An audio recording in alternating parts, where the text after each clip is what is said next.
just a minute. Oh, so for getting back to the video, Dustin asked me about some software we looked at in the SDEV 120 class. Was it summer 2019 or 2018? I think so. I think so. I think Yeah, it was 2019. 2019. Yeah. Once we have something finished, what do we do with the software? And there are things built that we can just create the installers, basically. Create the MSR files or the installers. And I'm looking through here, but maybe I don't have one installed on my computer right now. Let me search install. Oh, yeah, I do. So have at least this one. And to create the installer files, there's already things set up, pre-configured for that. I think it should be starting here. I'm not hit start. So one that I've been used a few times is this software called InstallForge. It's open source.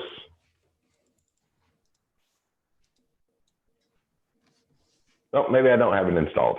It doesn't seem to want to open. I recently had to clean out my hard drive because I had too much stuff going on there. I'll just pull up a browser and look at it. But yeah, once you're ready, there will be we can use these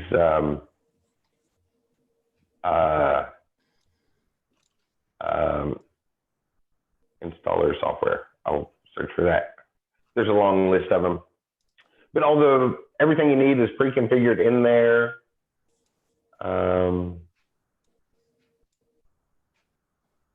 Well, a couple of things that I was looking at before is like, there's like a MSIX is a Windows one. I mean, I'm pretty sure that it does the same thing. And then somebody's also telling me like Orca can be used to like edit the MSIs. Yes. There's a lot of useful ones. Why don't I prepare this lecture and I will send you the link. I think the last couple times I went over InstallForge. They are all very similar. And we have a little bit extra time next week. So I'll put that on add that to next week's things. What is 16th? So on November 16th, go over installers. But yes, once your program is ready to go, we just run it through this software that will create the MSI, the Microsoft installer, or the .exe executable sort of installer. The things where we get those regular wizards like users are used to looking at. Because really, to install a piece of software is just a fancy copy and paste. All we're doing is copying the files and pasting them in particular spots, usually on the C drive in programs x86 or just programs folder, because there's no write access there. So if we paste them there, they can't be changed.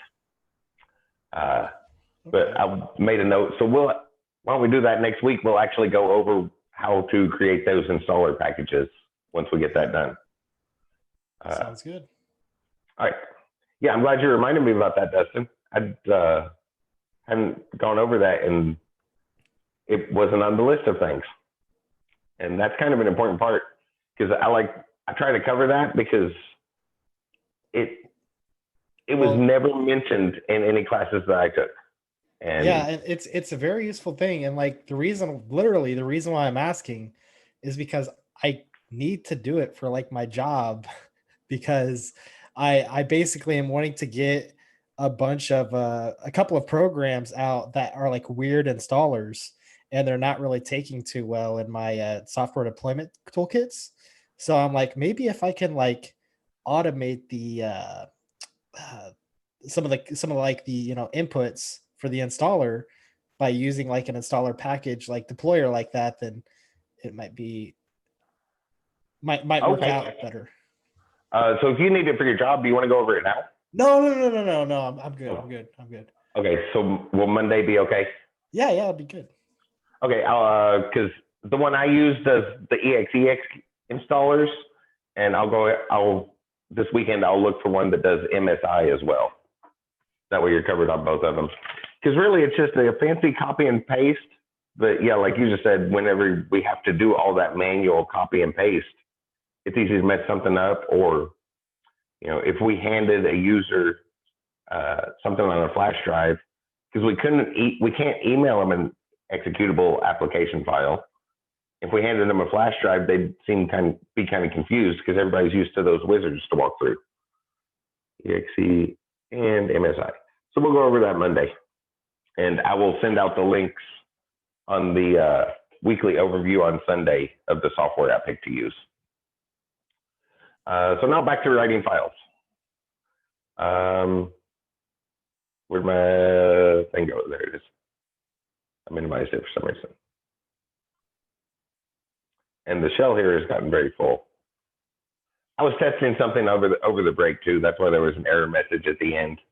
I was trying to see if I could send a binary string, because sometimes we have to work with straight Unicode. String is in Python is a very specific object. If you ever need to work directly with Unicode, like you're sending it to, if you're running Python scripts to give, say, an Apache server instructions directly, instead of just show results on a web page or something, you'd want to work directly in Unicode. Just put a B before the string. That turns it into bytes. And so then you just have that straight 16 bits for each character going through. Or if you ever see a string in Python, a string with a B right before it, that means it's turned into bytes. It's just straight Unicode going through. It comes out, it can be important sometimes. I was just testing it. It doesn't work with the file handlers by default. So when I grabbed some coffee, I was thinking, oh, this might be a good time to show that, but maybe not the best time. So just remember, if you need just pure Unicode and not a Python specific string with all kinds of extra functionality built into it, just put a B right before the quotation mark. And notice that B changed to green whenever I put it there. So it indicates it is part of the string. Or like I just said, if you see a B right before a string, that means it's pure Unicode and not a Python string object. So next thing I wanted to show is an alternate notation. This is what I always like to use with file handlers. It's essentially the same as what the book does. It's just there's some things included, and it follows that syntax we've seen in Python, which I can point to on the screen here. Right? We have a keyword. In the case up here, our keyword was for, and then the stuff, some conditions that apply, like arguments that go with that keyword, followed by a colon. And that's what feels to me like normal Python syntax. Does that make sense? We've seen it a few times now, right? We have if, some condition, and then a colon, and then we indent the block after the condition. Or while, again, some condition, then a colon, and we indent that block after the colon. Or on Monday, we looked at defining functions. We have define, some method name, parentheses, the stuff that goes with it, then a colon, and then we indent what comes afterwards. So that's kind of what feels to me like Python syntax. Whereas this looks a whole lot more like just what we were doing on day one with variables, right? So maybe it's just because to match that syntax is why I prefer this other one. But another keyword we have that our book never uses is with. And that opens the file and it also handles so with refers to a handler. So like with some handler, and since that only goes with handlers, it will close the handler at the end. So to start, we need that same method because that's what creates a handler. So like with open, test 345.txt for mode equals right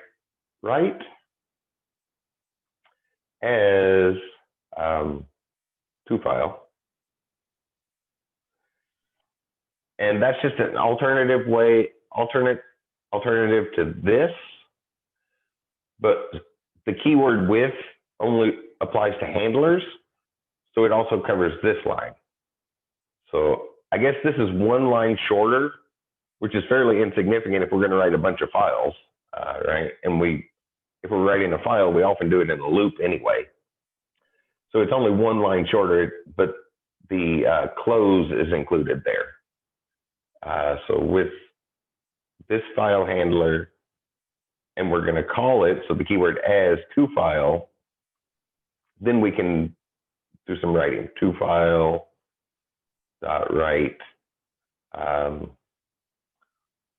alternate syntax example, to file dot write, more random words here. And I'm going to throw in a new line on each one of those because Python doesn't have new lines on it. And then afterwards, when we're done with what we want to write to the file, we just stop indenting and we don't have to worry about closing the file. So just some alternative notation. I don't know if it's necessarily easier. I guess what I like about it is it feels more like Python notation, where we have that keyword, stuff that applies to that keyword, and then a colon, and then we indent all the stuff that we want to do in that case. So if we run this, the end result's the same. It's just going to write those words to a file. 731, so that must have been this one. You can see it still did the same thing, and we can read those words back in the same way. So our keyword with, and then a handler, which is the open method, creates a handler. Test 345.text. Set the mode to read this time as from file. And then for line and from file, print line from the beginning to one character before the end is the way I like to do that. And then we're kind of done with it. We don't have to specifically close the file because the closing the file is included in the with. And yeah, I guess it just feels more like regular Python syntax to me. Keyword, start with a keyword, end with a colon, then indent. And then we can see it right here on the next line. Start with a keyword, end with a colon, and indent. So it, I don't know. I prefer that method. Whichever one you want to use is fine. But you can see it behaves exactly the same. So just an alternate syntax if you want to use that. Get some white space here. Some not at the bottom of the screen. And yeah, again, there's lots of ways to do things in programming. So whichever way you want to do is fine. As long as it produces the correct results, it's a right way to do it. There's so many ways to do things, we can't really say there's a right way to do things. And there's definitely a wrong way to do things, because if it gives the wrong results, then that's a wrong way to do it. But as long as it gets the correct results, then that's a valid way to do it. I should use valid. There's wrong and valid, not necessarily wrong and right. So now I guess we can do a quick example of the actual point of all this to store some data from a program. And to keep the example simple, I'm just going to do some very simple versions. I'm just going to store a couple numbers. So like X is 3, Y is 4.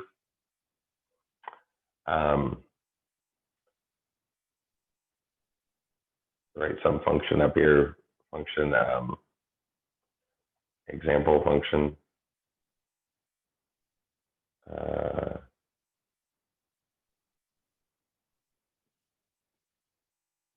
Parameters. Well, I'll pass in a couple parameters, A and B. And the result is return A raised to the B power. I don't know, just some random example so that it's doing something other than just printing. Although we are just going to print that number when it gets back. So we could print out that now. So like example function, we can call that and pass in our X and our Y like we saw the other day. And that'll run. And then that thing we started off with tonight. I guess I could have copied that example over, that payroll calculator, and saved the data. Maybe I'll do two examples here and adjust that payroll calculator to save our data. Example function X and Y, and we might as well save it. So I'll use the with notation. That's the one I prefer. So with with open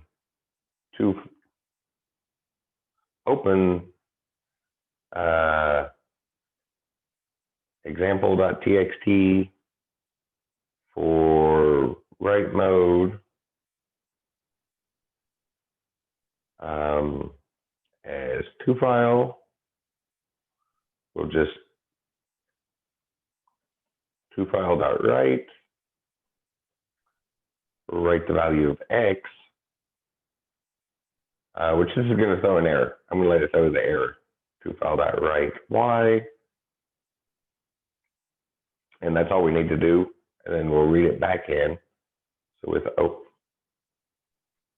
basically the same thing. So copy that with open example text for read mode, and I will call it from file. You can say X is equal to from file.read. We haven't really seen read in yet, have we? So just like write, we can read or read the line. So I'm just going to do read. I need read line. What did I do in my example here? Right. Oh yeah, I use read line in the example. This is probably a better way to do it. So write X plus, well, I'm going to let it throw the error first, and we'll come back and add the new lines in. It's not going to get this far anyway. Y equals from file.read line. So if we do read, we can specify what character it's going to read up to, or if we put it in a for loop, it's going to try to read that particular line and bring that in. Since I knew where it was going, right, up here we took the two values for our program and wrote it to two lines in a text file. And down here, well, it will be a line. I guess I could do write line. I'm just going to leave it at write because the book never uses write line. But we know we wrote two files in our program, so we can read back in two files instead of doing a for loop and try it for an arbitrary number of lines and bring those back in, and then do that example function again, which I should probably print, but it'll be okay because it's just it'll throw it up right below the console line. It'll look a lot like a print statement.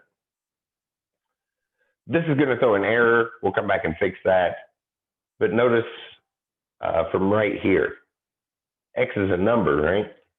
So if we run that, actually, I'm going to close that and run that so it's not drifting off the screen.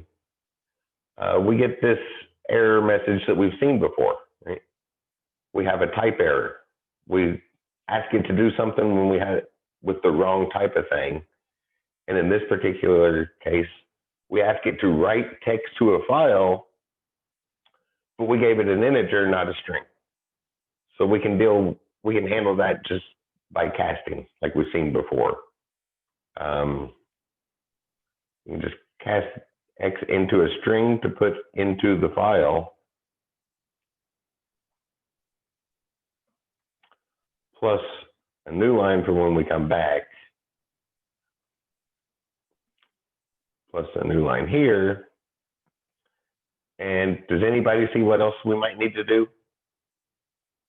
It's very much like this, right? Because in order to send that number to a file, we had to turn it into a string. So in this file, it's a string. So when we bring it back in and then try to do math with it, we need to make sure it's an integer, right?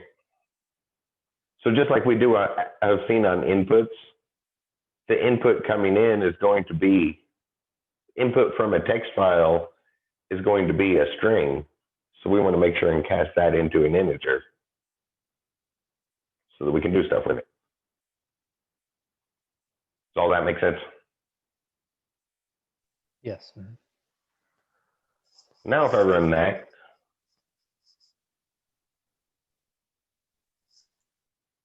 oh, well, I guess I should, maybe I do need to print this. So print that line. I was thinking it was going to show up the same way if we just type X there, it shows up. What if I, example function, send in X and Y. If I do that, it throws the number up. So I was kind of expecting it to do that in the shell. But if it, since it's in the middle of something, apparently we need to actually go ahead and print it.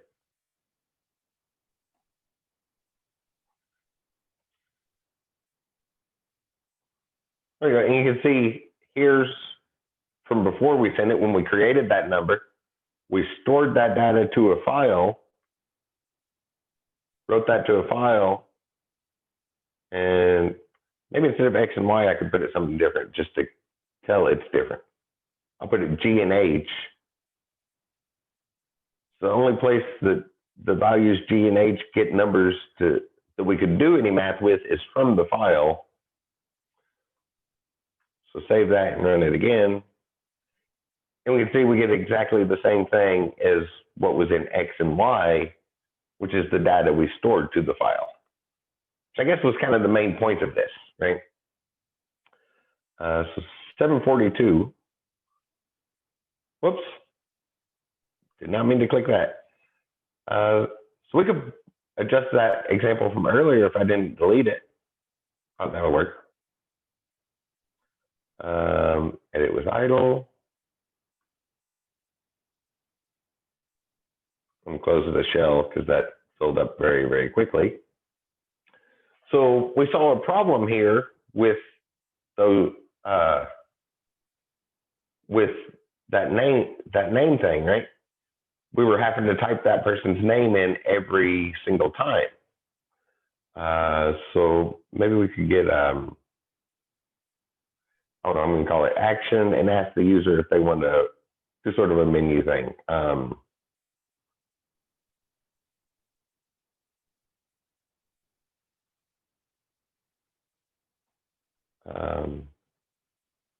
Read from file or manually enter.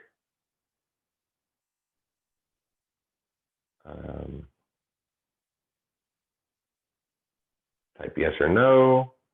And you'll have seen stuff like that, right? It was on the homework that I graded last week. So what was the one that you had to enter yes or no for? Oh yeah, the Wi-Fi diagnostic. Give an input, enter yes or no, and then we can do an if statement there. So if action is yes, then we'll do something. Then we'll read from file. Read file. Else we'll do all this stuff, which we can highlight it, and we've seen the keyboard shortcut. It's Alt-3. Oh wait, that's oops. Alt-4 to push the wrong key there for sure. Alt-3 comments. Alt-4 uncomments, and control and square brackets. So see the control key plus the square brackets does the indenting back and forth. We can use the tab key, but we can't, it doesn't have shift tab like a lot of things do. So if we do control and that to indent it, or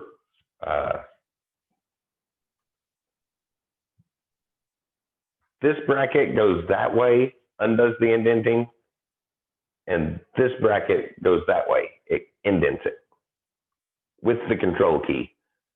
What I found over the years to be much more productive is to let the computer completely handle that. So if the indenting is off, I'll just hit backspace until it goes back up to the next line and hit enter. So it goes to where it needs to be.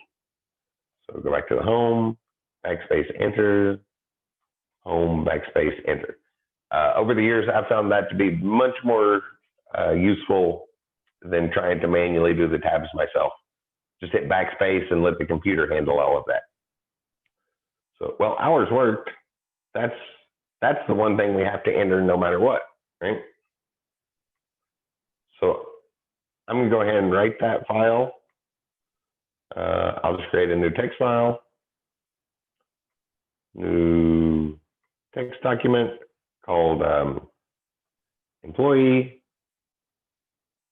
and just do some manual data entry someplace else, right? I have an employee named Bob.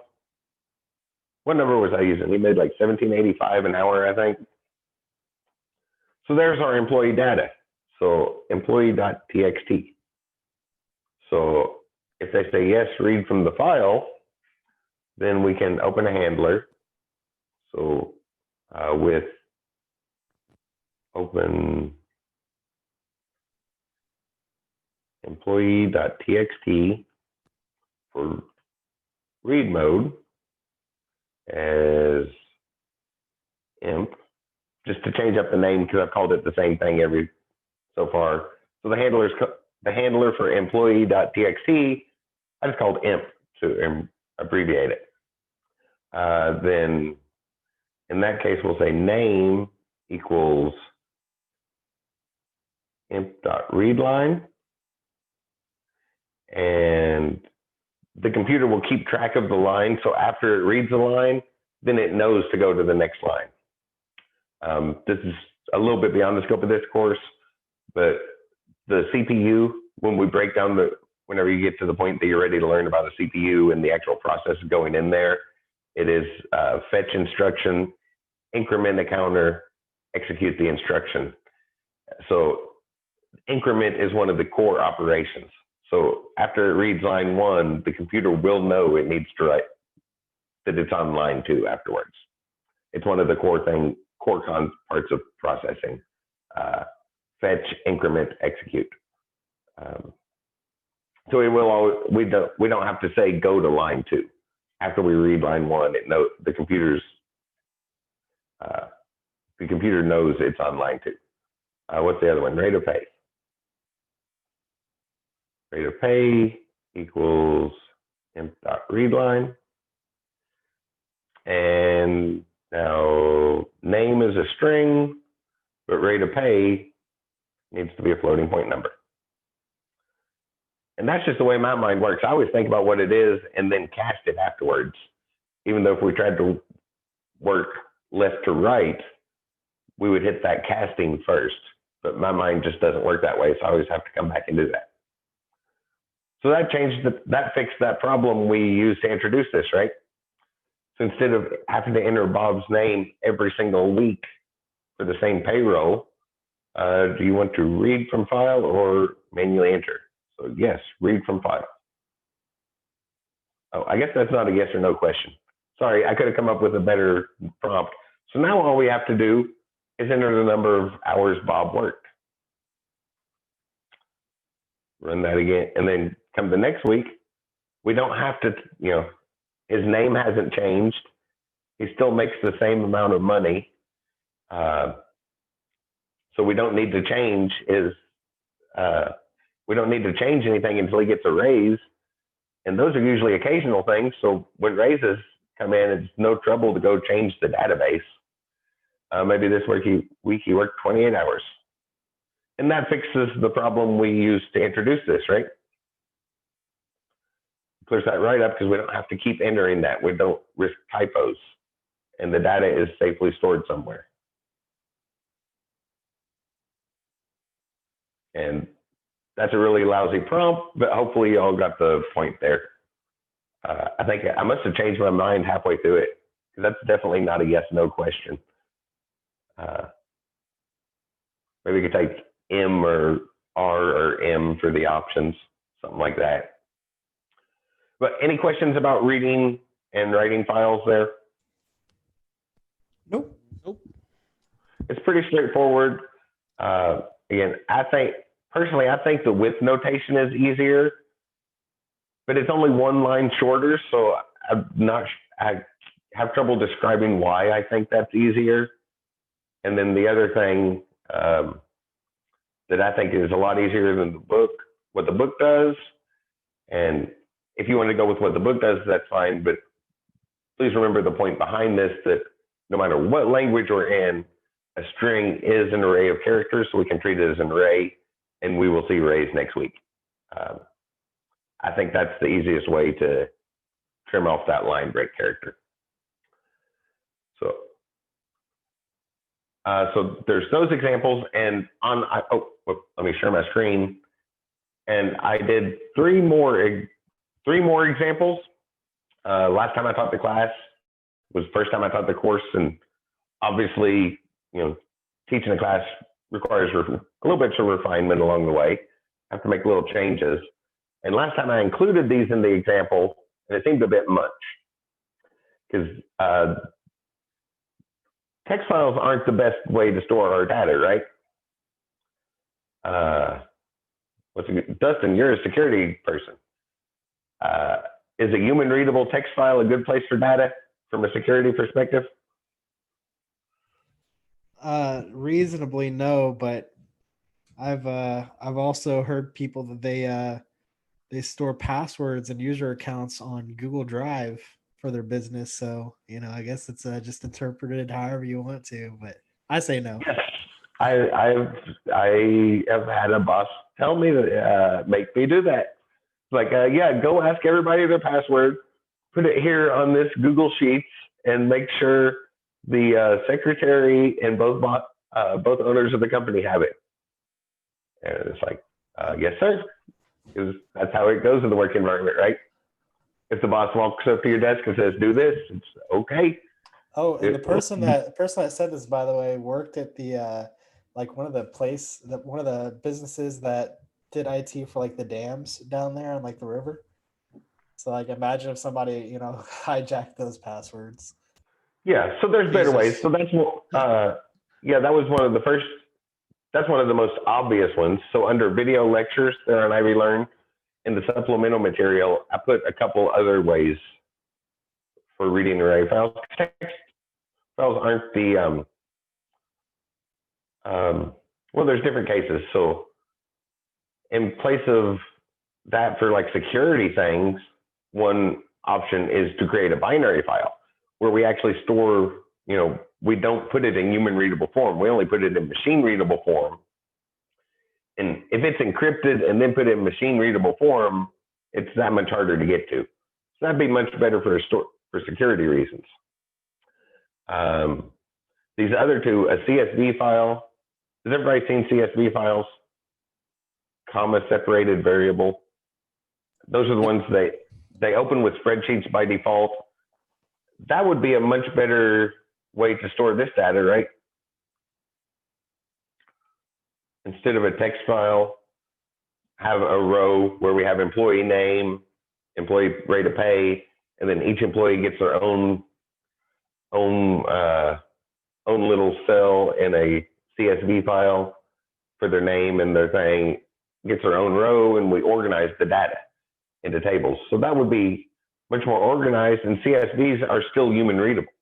So if we need to read it, we can put it in a CSV file and have that organization. So I included that, a video on that, and these are short. So these are actually the scenes from when I included those last spring. So it's like a scene from an hour-long lecture. So they're all, I think the longest one might be 12 or 13 minutes. Or even better is SQLite is built into Python. That's in the core. That's in the core libraries. I think you asked about using database stuff, right, Jerry? You said it's in the textbook at the end. What was it? Didn't you ask about using database stuff a couple weeks ago? I think it was one of the last chapters they added in the new book. Yeah, so they probably, hopefully it goes with the MySQL, the more powerful ones, if it's the full chapter in the textbook. The stuff in that video, if you're interested in that, this is about SQLite, which is a smaller version. So it's not a server administrated database. It creates a relational database that goes with your program. So we get all the benefits of that. And to translate from that video with SQLite up to like MySQL is basically slight syntax changes and tell the computer what port you're on. Right? So for MySQL, you'd have to tell the computer to communicate to the server on port 3306. But whereas SQLite is a local thing. If I go to the home page, SQLite is available in a lot of languages. It's been integrated, and this, you can notice they didn't put a flashy page together because that very short list there of 2 paragraphs kind of says everything you need to know about it. So it's a C language library, and most of the languages we use were written in things in the C language. So it can integrate with a lot of stuff. So small, fast, self-contained, high reliability, fully featured SQL database engine. So everything you want from a relational database in a small package worked in. And then in the second paragraph, it is stable, cross-platform, backwards compatible, and the developers pledge to keep it that way at least through 2050. And if they're already saying something like that, we can be pretty much absolutely confident that as 2050 comes close, they're going to have an alternative if they don't extend it past that. Right? So you can see right there, they don't need fancy advertising. They can put how great their stuff is right there. And it's a small relational database that kind of connects to your program. So you have all those benefits of relational databases, those complex queries. So you can just grab the bits and pieces of data as you need them and put them back together on the fly, make new tables on the fly at runtime that you can do more complex queries on. And all those benefits that come with it tied right into your program, basically. So there's a video. It's only like 10. I should have timed them. The longest one's got to be like 10 minutes. I guess if I click on it, that's probably the longest one. It's 14 minutes. So it's just an introduction, but kind of getting started to it. But some alternatives to just a plain old text file. Because even if you want the human readable stuff, a CSV can be a lot better. Uh-oh, I don't know why there's an error on that one. I will fix that link shortly after class. Create binary file, create relational database. My buddy sent me a text earlier saying that YouTube was down, believe it or not. You can go to YouTube to like look at the videos, but if you try to load one, I don't know, is this yeah, this is from YouTube. Oh, so I just loaded them this afternoon. I will check it. Yeah, that's what I like to do. I just load them on there. So the CSV one is super easy. It's a built-in library, so all we do is just, it looks almost identical to writing a text file. Instead of the default file handler like we were looking at tonight, we import a library called CSV and just use that. But it actually works with arrays. So it'll make more sense next week because then we'll take an array and write that whole collection to a CSV file at once. But I will get that link fixed. That's weird that YouTube's down. That doesn't happen very often. I loaded all 3 of them up at the same time. It was around 5 o'clock this afternoon, so I'm not sure why that wasn't working. But yeah, please check those out. Obviously, for the class, the homework, all that's required is the text, writing a text file, reading and writing text files. I just put those on there because I feel very strongly that no matter which path you're heading down, whatever brought you to this course, one of those other 3 file types will be much more useful for you than the .txt files or whatever extension you give it. So if there's no questions about writing files, there was one other thing on this week's list, which I'm really just talking about it because it was in the textbook. It is covered very thoroughly in the 200 level courses. And it's barely mentioned here, so but just kind of an introduction to it. I'm going to erase the board if that's okay. Everybody's got that wrote down by now. It's in the video. That was all the stuff we just kind of went over those examples about.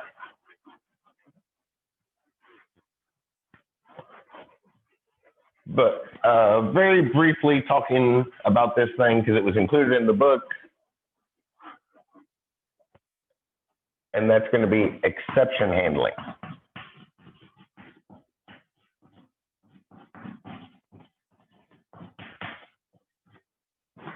I want to make sure and use that word because whenever we see when things go wrong, we see the word error, right? Like a few minutes ago, I intentionally threw a type error to remind us to cast things when we're text files are for strings, so we have to cast numbers into strings to go to a text file. That's a type error. We've seen those a lot with concatenation. The other day with functions, we were looking at name errors and the different errors. But there is a difference between errors and exceptions. Error and exception. And it's a scope issue. So an exception is like a little hiccup.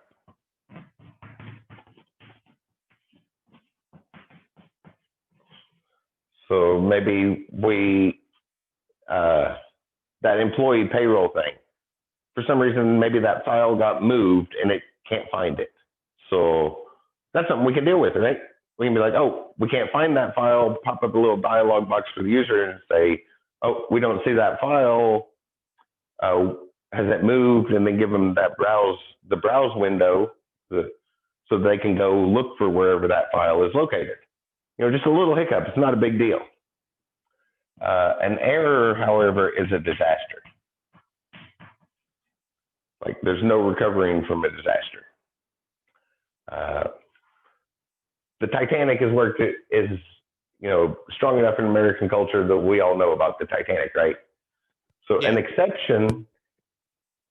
exception is a boat's leaking a little bit of water, right? There's a small leak, which things on a boat are getting damp, which that's going to happen. It's a boat. It's out in the middle of the ocean. A disaster is striking an iceberg. An error is striking the iceberg. There's no recovery from an error. But an exception, we can recover. That's just a little hiccup along the way. So we can watch out for those. And our keyword that we use is we'll say try. And then this inside try, that's what we want to happen. So like try to do stuff, whatever we actually want to happen. Open that employee.txt file and read in Bob's name and pay rate from that previous example. So try to do that stuff, but there's no guarantee that that's going to happen. So then we could say, fall back on this other keyword. So it's almost like an if else, but it's a very special if else. Our other keyword is except. And if we just put the word except, there's actually a couple keywords that can go here. There's a long list of it. You'll look at it, see it more in the 200 level courses, anybody that's taken those. But if there's an error, then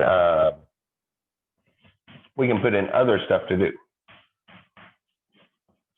Like for example, that example, try to read that employee.txt file and get Bob's name and rate of pay.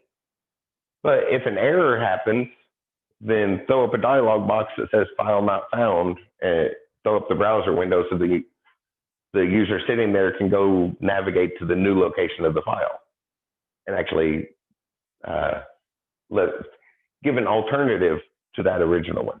So as opposed to like, that's the big difference is if else, with an if and else structure, we usually have a one or the other situation. Whereas really here, this is what we want our program to do. We're going to try to do this stuff, but if something goes wrong, do this stuff. And for this class, any error handling you put in, just try and accept will be enough. But we can list out different errors. So like accept type error. I'm going to put this in the example, and that would look only for a type error. And we can list out all our names. So then accept name error, accept file not found error, and do a specific thing for each type of error. And looking into those specifics is covered much more in the 200 level courses and beyond. Because exception handling is one of those things that is kind of a fine art form. Some people are much, much better at it than others, and it really does start to seem like just artistic talent of how to recover from the little hiccups along the way. So for this class, just try and accept is enough. And in some cases, or in many cases, you also might want to put in the word finally. And finally is what happens no matter what. So maybe add a line to that example we just had with the payroll, where the last line of the file says "Have a nice day," just to indicate it's finished or something, right? Bob's pay is this month. Have a nice day to indicate the file's finished. So try to read that file. If not, if an exception file not found, if some sort of exception happens, some sort of error gets thrown, then do some other stuff. Like in that case, if you can't read from the file, then try just manually entering it. Just throw some inputs up. So what's the employee manually put in? What's the employee's name? What's the employee's rate of pay? And do that. And then for the finally part, print out the rate of, print out the have a nice day part. So whether we find the file or not, the program's always going to do this part at the end. Does that make sense? I just have one short example of this in mind. Does anybody have any questions about that? The words kind of make sense, I always thought. Yeah, it's pretty straightforward. Yeah, it fits right with that word, like try to run this program. And if it doesn't, then do this, then set the fallback. So I just have one very short example of this in mind. So I'll create a new file here. New file.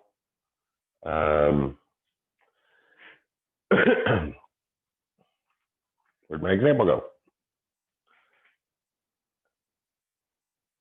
I don't think there was anything I put special in here. Oh, no, that's right. I simplified my example even more. So I'm just going to have some data. So like, I'm just going to put my data in. So age is 42, name equals Chris. And then we can do a try catch block. This one, I'll do what you probably already noticed, the obvious thing, one we've seen a lot, right? Try to concatenate a string together. So name is plus age.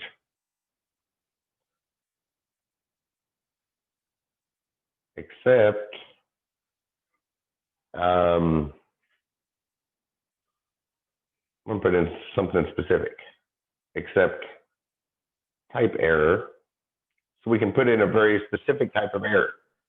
In this case, I know that's going to be a type error. And if it's a type error, print the programmer forgot to cast a value. That's probably not the sort of thing we would want to show to an end user, but it'd be useful for debugging a program. And then we can list out a whole bunch of errors that could happen, and at the end put except to catch all and print something went wrong.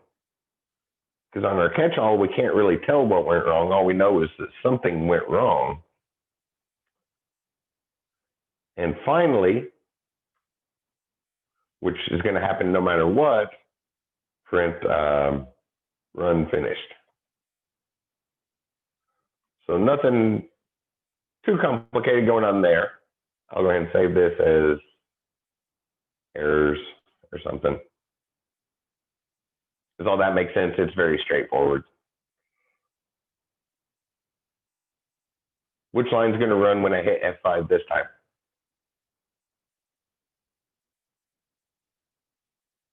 Anybody want to take a guess? There are four things. Well, finally is going to run no matter what, right? So you have a 1 in 3 chance of guessing it.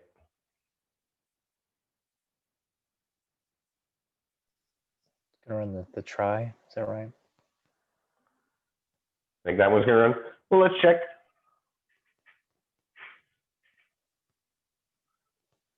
So when we run it, we got the programmer forgot to cast a value. So it threw a type error. I'm change this to a name error. So it wouldn't enter the try block the first time. So we know it's not going to go in the try block the second time. But this exception it went here when it was a type error. So if we change the type of error we're looking for, name error means the programmer made a typo. Most likely made a typo. Might have referred to a function that didn't exist. Or just our general something went wrong. And then finally, run finish is going to happen no matter what. So if I hit F5, well, something went wrong because we couldn't do the try part. Right? And the only thing we had specifics for was a name error. And it wasn't a name error, so it didn't do that. And it could have gone all the way through this list. And then finally, it hit the just general catch-all exception. So you always want to make sure you have that. You always want to have that catch-all because sometimes there's no telling what the error might be.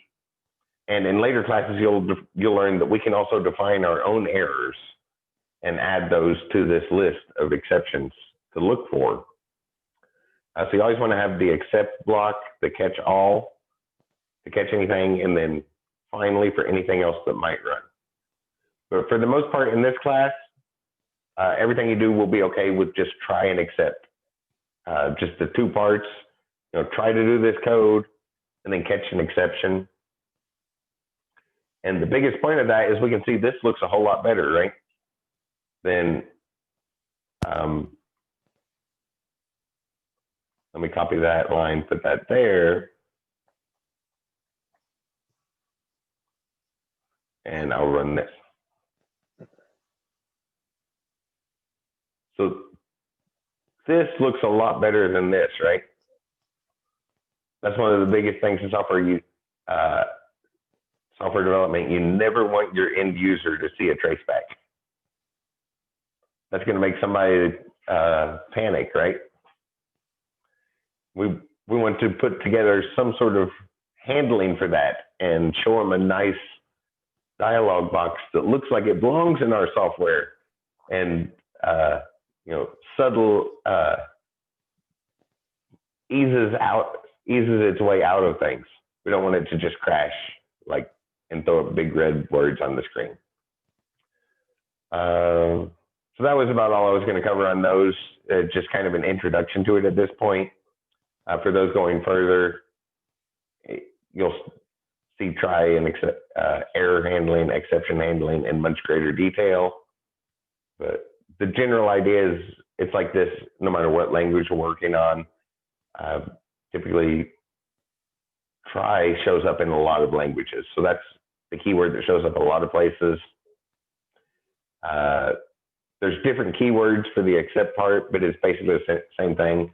We can deal with every error we know about, and then there's usually a catch-all to cover the rest.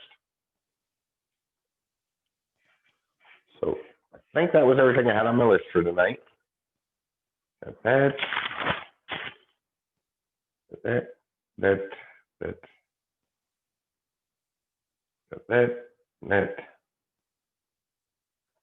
I'll talk about that later.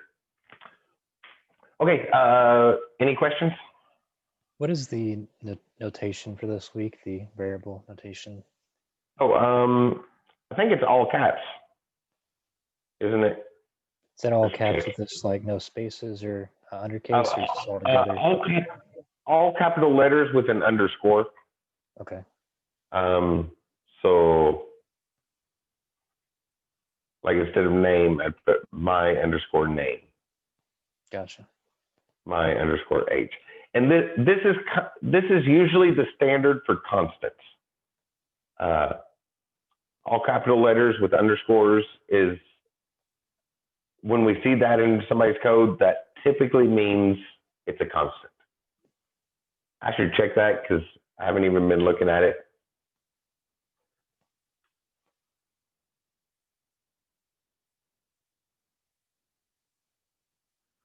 I think I remember what the list is, but it's been a while since I actually wrote the list down. So better make sure. It might be Pascal case or Camel case, but I think we do all caps first. So you can always get to it from modules and reference formatting. And where are we at? Week 3? I think so. Reference. So yeah, that nasty one's out of the way now. So we're done with that. So you really do get used to positional rotation quick, but not in 2 homework assignments. Juxtaposition. Oh, camel case. So in week 3, yeah, this is camel case. This is the one I kind of default to anyway. So that's kind of what I was writing over here. The first letter is lowercase. The words just get smashed together, and then each subsequent word starts with a capital letter.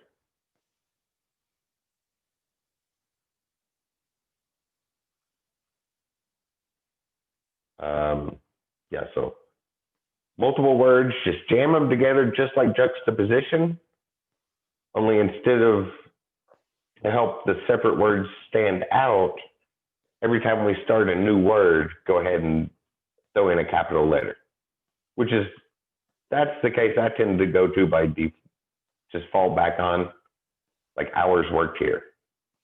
Starts with the lowercase h, and then when we get to the next word, got that W, or rate of pay. Every first word has lowercase, everything else starts with an uppercase. Any other questions? And I'm going to add that to my notes for next week so I don't forget it. Remember, since I do, since it is a grade thing, I should probably do that in examples as well. I'm sorry about that, but I'll remember it next week. Remember naming. That'll work. Put that on the notes for next week. Any other questions? Nope. Nope. All right, well, that was all I had for tonight. Please watch those videos because I think those will be much more useful for all of you all than the just a text file. But all that is actually required is a text file. That's just, I think it's can be more useful for you. Otherwise, everybody have a great weekend. Let me know if you have any questions. I'm always happy to help, and I will see you all on Monday. Yep. See you See ya. Monday.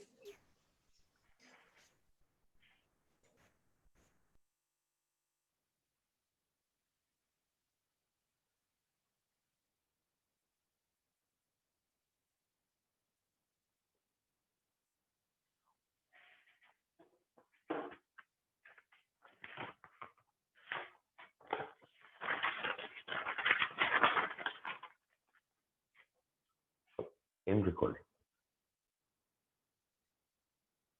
Oops, not that. Stop recording. That button.